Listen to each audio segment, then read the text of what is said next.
मैं हूं अविल वर्मा और आज की इस वीडियो में हम कुछ अलग करने वाले हैं गाइस और कुछ नया जानने वाले हैं। और आज की वीडियो में हम जो जानने वाले हैं वो थोड़ी सी डार्क चीज़ है।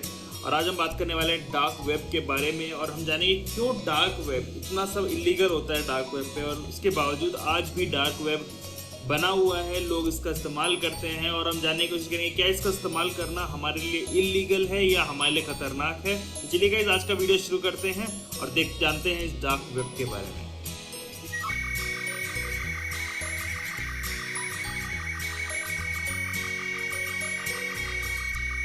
सो गाइस चलिए इससे पहले मैं डार्क वेब के बारे में आगे बढ़ूँ, मैं आपको एक चीज़ दिखाना चाहता हूँ। यहाँ पर मैंने क्या किया, मैं बेसिकली गया गूगल पे और मैंने एक सर्च लिखा हु स्टार्टेड डार्क वेब। आपको क्या लगता है गाइस कि कौन हो सकता है जिसने डार्क वेब को स्टार्ट किया हो या जिसने उसका इन्वेंशन किया हो।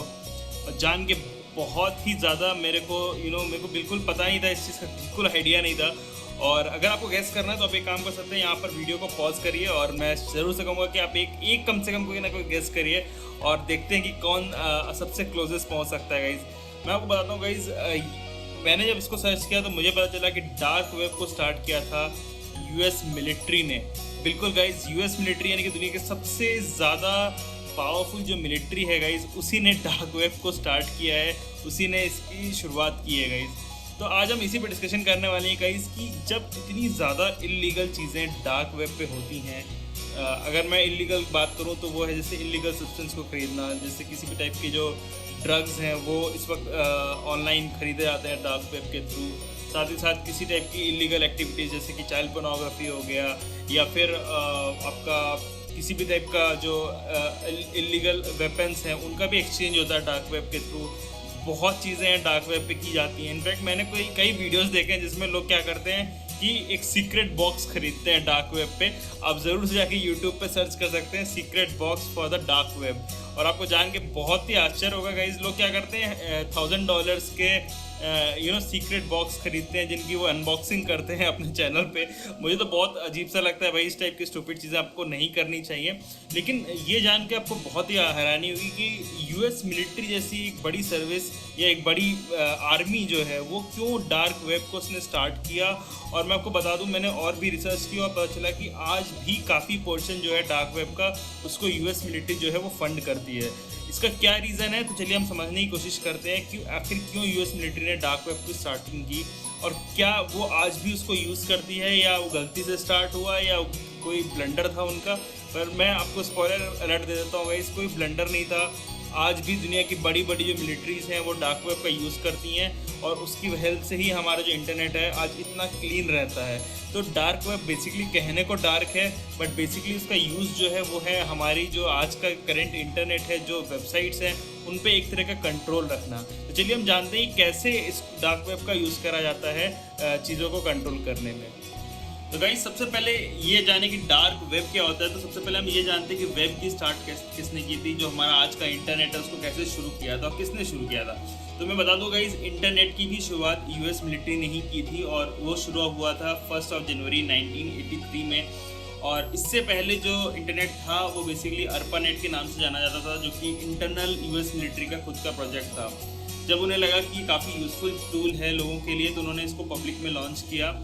और उसके बाद से लेके अब तक ये इंटरनेट जो है अपन लोगों के बीच में है और जितना टाइम हम स्पेंड करते जा रहे हैं ये उतना ही ज़्यादा एक्सपैंड होता जा रहा है। जैसे हमारा यूनिवर्स एक्सपैंड होता है वैसे ही हमारा इंटरनेट भी जो है वो बेसिकली एक्सपैंड करता जा रहा है। लेकिन फिर ये डार्क वेब लाने की ज़रूरत कहाँ से पड़ी, तो मैं बता दूँ सबसे पहले जब इन्होंने इंटरनेट स्टार्ट किया तो एक सबसे बड़ी प्रॉब्लम शुरू हो गई। तुरंत नहीं शुरू हुई, जैसे जैसे लोगों ने इसको यूज़ करना शुरू किया तब उनको पता चला कि कई लोग ऐसे भी हैं जो इंटरनेट का गलत इस्तेमाल करते हैं, जो गलत तरीके से कम्युनिकेशन के लिए यूज़ करते हैं उसको। तो होता क्या था, बहुत सारी ऐसी वेबसाइट्स ओपन होने लगी इंटरनेट पे जो कि इलीगल सब्सटेंस और इलीगल बिजनेस करती थी ऑनलाइन।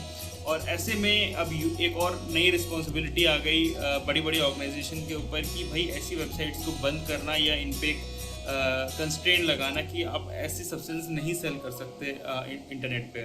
तो ऐसे में क्या होता था कि एक हम कह सकते हैं कि जो एजेंट्स होते थे, या FBI एजेंट हो गए या जो आपके मिलिट्री के जो एजेंट्स होते थे, वो क्या करते थे, वो रैंडमली एक तरह से आप कह सकते हैं ऑडिटिंग करते थे इन वेबसाइट्स की। वो एज अ नॉर्मल कस्टमर बन के जाते थे और बहुत सारे प्रोडक्ट्स जो है वो एक्सप्लोर करते थे। और उसके बाद अगर उन्हें कुछ इलीगल सब्सटेंस मिलता था या इलीगल एक्टिविटीज़ दिखती थी उस वेबसाइट पे, तो फिर वो एक तरह से उन वेबसाइट्स पे छापा मारते थे, या जो उनके हेडक्वार्टर्स होते थे उन पे छापा मारते थे। तो होने क्या लगा गाइस, तो इस तरीके से कि एक वेबसाइट जहाँ बंद होती, 4 और नई वेबसाइट खुल जाती तब तक, और जो वेबसाइट बंद होती तो उससे पता जाता कि हाँ भैया ये पर्टिकुलर IP एड्रेसेस हैं जिनसे एजेंट्स जो हैं वो वेबसाइट पे ऑडिटिंग करने का काम कर रहे हैं। तो ऐसे में उन IP एड्रेसेस को नई वेबसाइट जो, या और जो दूसरी वेबसाइट है जो कि इलीगल ट्रेडिंग कर रही हैं, वो सब उन IP एड्रेसेस को बैन कर देती थी। उसके बाद क्या होता था कि एजेंट्स को फिर नए IP एड्रेसेस को लेना पड़ता था, और उसके बाद फिर से वो अटैक करते, जहाँ एक बंद होती 4 नई खुल जाती, और वो सब उस IP एड्रेस को बैन करती चली आ रही थी। तो ये प्रॉब्लम जो थी ये अब और बढ़ती चली जा रही थी, इलीगल एक्टिविटीज़ और ज़्यादा बढ़ती चली जा रही थी, और उनको रोकना और भी मुश्किल होता जा रहा था, क्योंकि जो IP एड्रेस थे, जो भी सिक्योर्ड IP एड्रेस माने जाते थे, वो सारे के सारे बैन करती जा रही थी वेबसाइट्स। फिर क्या हुआ गाइज, फिर ये सोचा गया कि कोई ऐसा तरीका होना चाहिए जिससे हम ये जो IP एड्रेस है जिसके थ्रू हम वेबसाइट्स पे ऑडिटिंग करते हैं, इनको हम किसी तरह हाइड कर सकें या एक तरह से इनको फेक कर सकें, ताकि वेबसाइट को पता ना चले कि जो बंदा आ रहा है वो एक्चुअली कोई एजेंट है, क्योंकि वो IP एड्रेस पहले ही ट्रैक किए जा चुके होते थे। तो ऐसे में एक नेटवर्क खोजा गया जिसका नाम था टॉर, या फिर इसको अनियन नेटवर्क भी बोलते हैं, टॉर नेटवर्क भी बोलते हैं। और उस टाइम पे टॉर नेटवर्क को बेसिकली सिर्फ खाली एजेंट्स यूज़ करते थे, बड़ी बड़ी ऑर्गेनाइजेशंस यूज़ करते थे, जो उनका काम यही होता था कि जो हमारा इंटरनेट है उसको पूरी तरह क्लीन रखना। बट फिर क्या होने लगा कि जब भी कोई एजेंट अगर किसी वेबसाइट पर ऑडिटिंग करने आता था तो उसकी IP एड्रेस होती थी वो हिडन होती थी। तो ऐसे में उन वेबसाइट्स को पता जाता था कि अगर कोई भी बंदा अगर मेरी वेबसाइट पर आता है और उसका IP एड्रेस जो है वो हिडन है, या फिर मैं उसको नहीं ट्रैक कर पा रहा हूँ, तो इसका मतलब पक्का वो एजेंट है। तो ऐसे में जो भी ऑडिटिंग के लिए एजेंट्स आते थे उन सबको वेबसाइट्स एक्सेसिबल ही नहीं होती थी, और ये एक और नई प्रॉब्लम शुरू हो गई। इनफैक्ट सॉल्व होने के बजाय ये और बड़ी प्रॉब्लम बनती चली आ रही थी। फिर फाइनली एक फाइनल डिसीजन लिया गया ताकि हम ट्रैक कर सकें इन वेबसाइट्स को। उसके लिए ये सोचा गया कि ये टॉर नेटवर्क है जो कि एजेंट्स के लिए बनाया गया था उस टाइम पे, उसको पूरी तरह पब्लिक कर दिया जाए।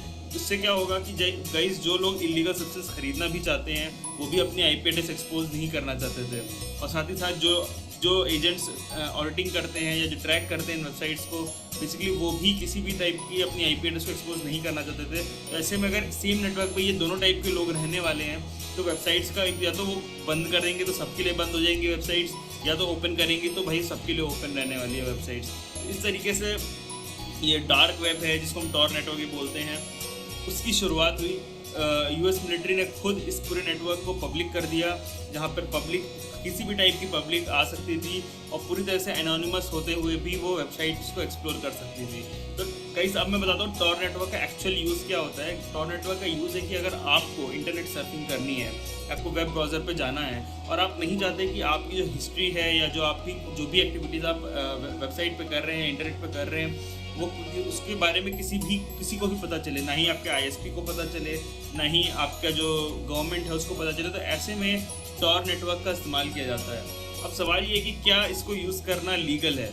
तो मैं बता दूंगा इसको यूज़ करना पूरी तरह लीगल है। अगर आप अपनी आइडेंटिटी हाइड करना चाहते हैं इंटरनेट के ऊपर, आप नहीं बताना चाहते कि मैं कौन हूँ, और उसके बाद आप उस वेबसाइट को विजिट करना चाहते हैं, तो आप पूरी तरह से लीगल काम कर रहे हैं, कोई इलीगल नहीं है।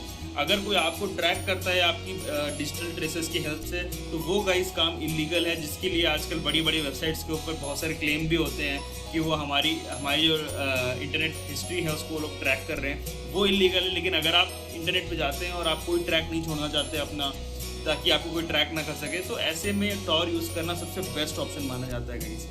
तो चलिए गाइस, अब यहाँ तक तुमको समझ में आ गया कि इलीगल एक्टिविटीज़ करने के साथ साथ ये इलीगल एक्टिविटीज़ को रोकने का भी काम करता है जो हमारा डार्क वेब है। तो सवाल ये कि इलीगल एक्टिविटीज़ क्यों की जाती हैं इस पर, तो जाहिर सी बात है आपको काफ़ी कुछ समझ में आ गया होगा, क्योंकि हमारी आइडेंटिटी जो है वो इस नेटवर्क पर रिवील नहीं हो रही है।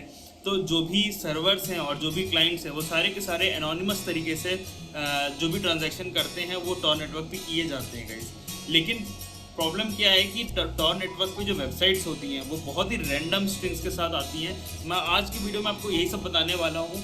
और साथ ही साथ मैं एक स्पेशल कंटेंट भी डालूंगा जिसमें आप अगर आपको समझ में आ रहा हो कि अगर मैं टॉर नेटवर्क को एक्सेस भी कर सकता हूँ, अगर मैं फ्रीली एक्सेस कर सकता हूँ, तो क्या मैं टॉर नेटवर्क पर अपनी वेबसाइट भी लॉन्च कर सकता हूँ और क्या ये लीगल है करना।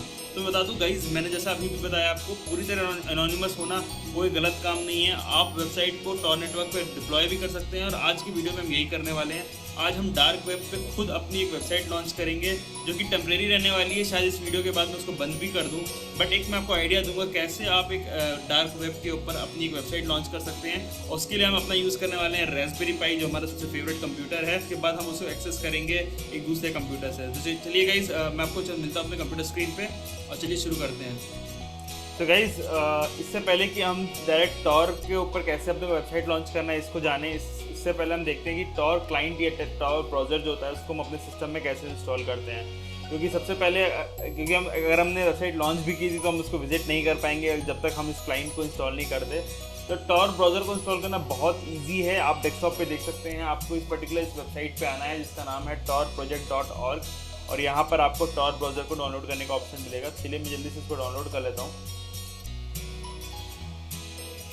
तो गाइस, यहाँ पर जो टॉर ब्राउज़र है हमारा डाउनलोड हो चुका है, तो हम इस exe को रन कर देंगे। ओके गाइस, हमारा इंस्टॉलेशन जो है वो कंप्लीट हो चुका है। और इसके बाद अब अपने को क्या करना है कि अपने को जो टॉर ब्राउज़र है वो ऑटोमेटिकली ओपन हो जाता है। मैं आपको दिखा दूँ, इस वक्त ये जो टॉर ब्राउज़र है हमारा ओपन हो चुका है। चलिए हम चेक करते हैं क्या हम टॉर नेटवर्क से कनेक्टेड हैं। गाइस, आप देख सकते हैं इस वक्त मेरी स्क्रीन पे आपको जाना है इस एड्रेस पे check.torproject.org, जो कि उसी वेबसाइट का एक और सबनेट है। और यहाँ पे आप देख सकते हैं हम इसको बता रहे हैं कि congratulation, this browser is configured to use Tor. और गाइस, इस तरीके से आपको बस टॉर ब्राउज़र इंस्टॉल करना बहुत सिंपल है। एक सिंपल सी एप्लीकेशन है जिसको आपको इंस्टॉल करना होता है गाइस। तो चलिए अब हम कुछ टॉर वेबसाइट्स को चेक करते हैं ये टॉर वेबसाइट्स दिखती कैसी हैं और होती कैसी हैं। तो गाइस, यहाँ पर हमने देख लिया जो हमारा वेब ब्राउज़र है वो कॉन्फ़िगर हो चुका है टॉर को यूज़ करने के लिए। तो चलिए हम कुछ टॉर वेबसाइट्स को देखते हैं। और जो सबसे फेमस टॉर वेबसाइट है वो है DuckDuckGo। सर्च इंजन बोलने में थोड़ा मुश्किल है बट ईजी है। इसका जो एड्रेस है आपको मैं लिंक के डिस्क्रिप्शन, इस वीडियो के जो डिस्क्रिप्शन में आपको मेंशन कर दूँगा, क्योंकि अगर आप ध्यान से देखेंगे इन URLs को तो आपको कुछ अलग सा दिखेगा। आमतौर पे ये URLs होते हैं वो .in, .com या .biz या .org टाइप के होते हैं, बट इनमें जो आपको वेब ब्राउज़र जो वेबसाइट आपको दिख रही है उसका जो एक्सटेंशन है वो है .onion वेबसाइट। और इनफैक्ट जब हम अपनी टेम्प्रेरी वेबसाइट लॉन्च करेंगे तो उसका भी जो एक्सटेंशन होगा वो होगा .onion वेबसाइट के नाम से। तो उसके बाद अगर आप इस वेबसाइट का नाम देखेंगे तो बहुत ही रैंडम स्ट्रिंग है। तो ये इस टाइप से ही जो भी टेम्प्रेरी वेबसाइट हम डार्क वेब पे लॉन्च करते हैं उनका जो URL होता है वो बहुत ही रैंडम स्ट्रिंग से बनता है, क्योंकि बहुत ही टेम्प्रेरी वेबसाइट्स होती हैं, कुछ ही टाइम के लिए लॉन्च होती हैं, कुछ दिन के लिए लॉन्च होती हैं। तो गाइस, चलिए इसको ओपन करने की कोशिश करते हैं। और आप देख सकते हैं जो हमारा वेब ब्राउज़र है उसने ये DuckDuckGo सर्च इंजन जो है उसे ओपन कर दिया है। DuckDuckGo सर्च इंजन बहुत ही फेमस सर्च इंजन है। ये आपको नॉर्मल इंटरनेट पे भी मिल जाता है ये सर्च इंजन, बट टॉर पे उन्होंने अपना अलग से एक वेबसाइट लॉन्च की हुई है ताकि आप पूरी तरह एनोनिमस सर्च कर पाएँ किसी भी चीज़ पे। तो गाइज़, यहाँ तक हमने देख लिया गाइज़ कि कैसे इंस्टॉल करना है। मैं एक काम करूँगा, कुछ वेबसाइट्स के लिंक जो हैं वो मैं डिस्क्रिप्शन में मेंशन कर दूँगा ताकि आप लोग उनको भी देख पाएँ। कोई भी चीज़ मैं गलत नहीं पोस्ट करने वाला यहाँ पर। जैसा मैंने आपको वीडियो के स्टार्टिंग में बताया था, काफ़ी चीज़ें इलीगल होती हैं यहाँ पर, तो मैं कोई भी गलत URL नहीं रखूँगा। सारे URLs जो होंगे बहुत ही फेमस वेबसाइट को ही पॉइंट कर रहे होंगे। तो चलिए अब गाइस हम आते हैं अपने लास्ट चीज़ पे, जहाँ पर हमको खुद अपने रास्पबेरी पाई पे एक डार्क वेब की वेबसाइट जो है उसको मैं आपको लॉन्च करके दिखाऊंगा गाइस।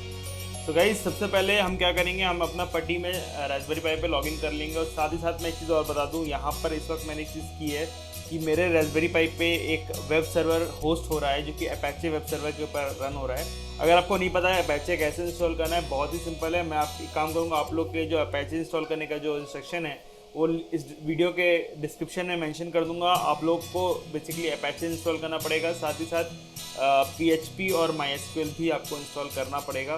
इसके बाद आपको सबसे पहले चेक करना है कि क्या अपैचे रन हो रहा है कि नहीं। उसको चेक करना बहुत ही ईजी है। आपको अपने वेब ब्राउज़र में जाना है और जाकर के जो अपने रास्पबेरी पाई का लोकल एड्रेस है उसको बेसिकली वेब ब्राउज़र में टाइप करना है। और आप देख सकते हैं मेरे इस पर्टिकुलर वेब ब्राउज़र पे जो अपैचे है वो रन हो रहा है। और ये पेज बाय डिफ़ॉल्ट आपको मिलता है जब भी आप PHP रन करते हैं या अपैचे रन करते हैं अपने रास्पबेरी पाई के ऊपर। तो गाइस यहाँ तक अगर आपने कर चुके हैं तो अब हम यहाँ से आगे बढ़ते हैं और हम देखेंगे कैसे हमको टॉर को इंस्टॉल करना है। तो सिंपल है, सबसे पहले अपने को टाइप करना है sudo apt-get install tor।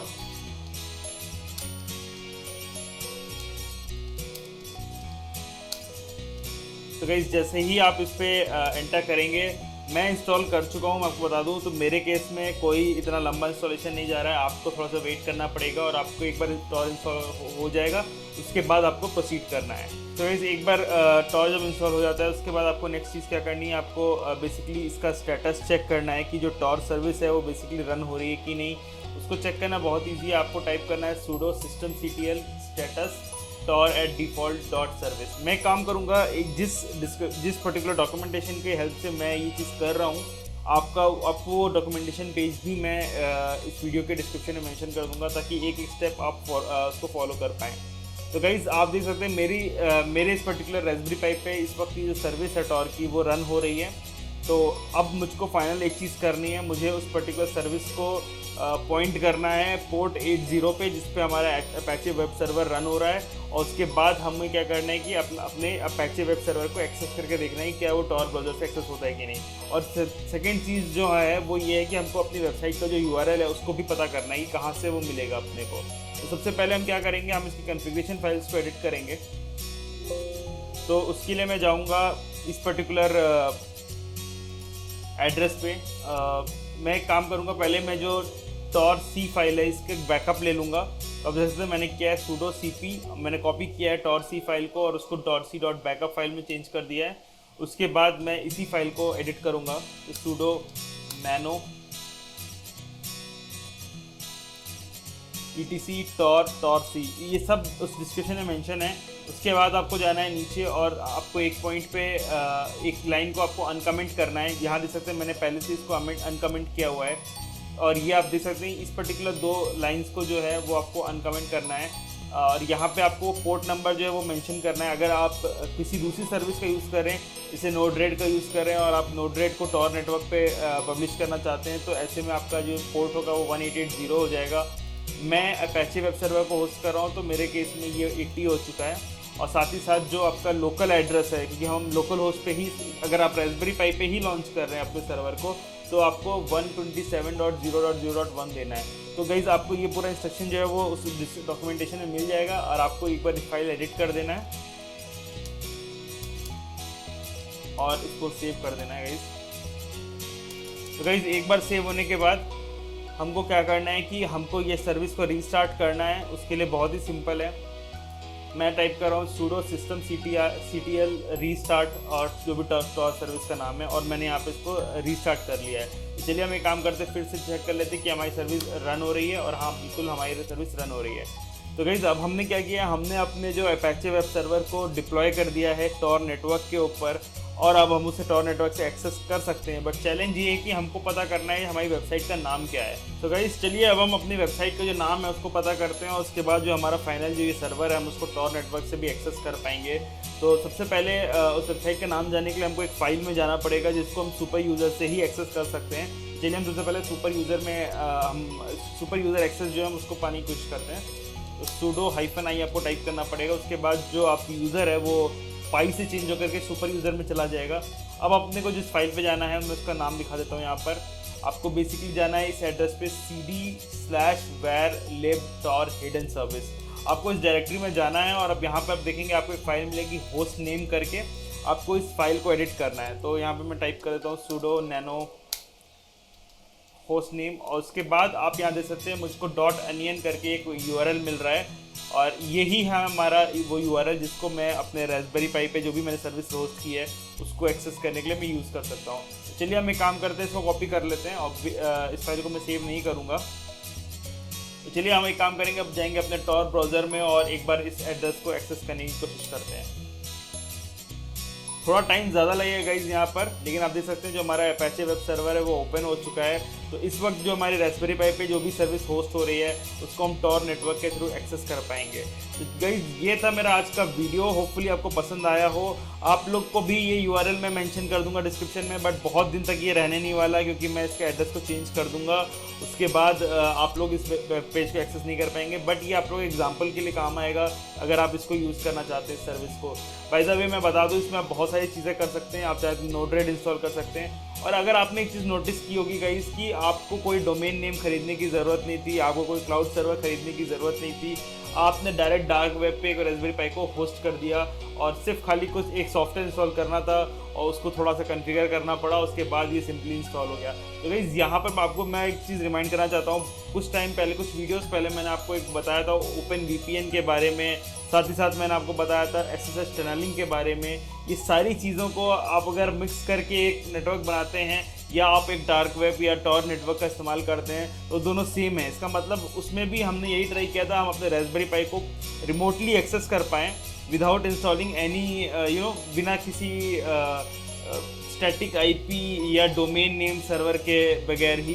तो वहाँ पे हमने उसको SSH टनलिंग से अचीव किया था। यहाँ हम उसी चीज़ को हम एक्सेस कर पा रहे हैं टॉर नेटवर्क के थ्रू। तो गाइस ये बहुत ही अच्छा टेक्निक है। अगर आपको अपने रास्पबेरी पाई को रिमोटली कहीं से भी दुनिया में एक्सेस करना है तो ये एक और तरीका है जिससे आप इसको एक्सेस कर सकते हैं डार्क वेब के थ्रू। तो गाइज़ ये था मेरा आज का वीडियो। होपफुली आपको मेरा ये वीडियो पसंद आया हो, और अगर पसंद आया तो ज़रूर से आप लोग मेरे इस वीडियो को लाइक करिए, मेरे इस चैनल को सब्सक्राइब करिए, और साथ ही साथ जो भी आपको लगता है कि नेक्स्ट मुझे बनाना चाहिए मेरे को कमेंट में लिख के बताइए। मैं ज़रूर से उस पर देखूँगा, रिसर्च करूँगा और आपके लिए वो वीडियो लेके आऊँगा गाइज़। तो थैंक यू वेरी मच।